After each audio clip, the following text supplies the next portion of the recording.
کوم دی رب ذوالجلال په 22 کالو کې په 15 میاشتو کې او په 14 ورځو کې را نازل کړی دی. څومره؟ په 22 کالو کې په 15 میاشتو کې او په 14 ورځو کې قرآن کریم را نازل شوی دی.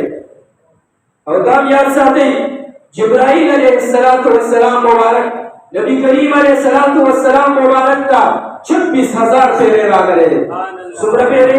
قرآن کریم چې څومره راوړی دی چې کله به قرآن کریم راوړو 26,000 پیرے د اعلان نبوت نه وروسته قرآن کریم چې راوړی دی 26,000 پیرے جبرائیل علیه السلام مبارک نبی کریم علیه السلام مبارک ته راغلی دی. کله به د قرآن کریم یو سورت راوړو، کله به د قرآن کریم یو څو آیاتونه راوړه، کله به د قرآن کریم یو آیت راوړو، کله به د قرآن کریم د یو آیت څخه حصه راوړه. نبی کریم علیه السلام مبارک ته 26,000 پیرې قرآن کریم راوړی دی. او قرآن کریم کې یاد ساتئ 86 آیاتونه پکې مکی آیاتونه دي، سورتونه 86 پکې مکی سورتونه دي، 28 پکې مدني سورتونه دي. دا ټول چې جمع کې 114 سورتونه جوړیږي. څومره؟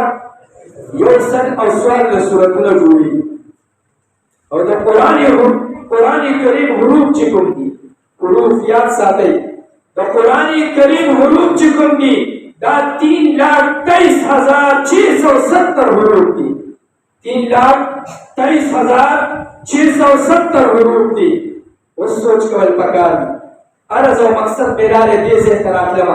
یاد ساتئ نبی کریم علیه السلام مبارک فرمایي چا چې یو حرف د قرآن کریم ولوستو د ده دپاره د یو حرف په عوض کې یوه نیکي ده او د هرې نیکۍ په عوض کې د رب ذوالجلال د قانون موافق د 9 نیکو برابر ده. یوه نیکي د رب ذوالجلال د قانون موافق د 9 نیکو برابر ده.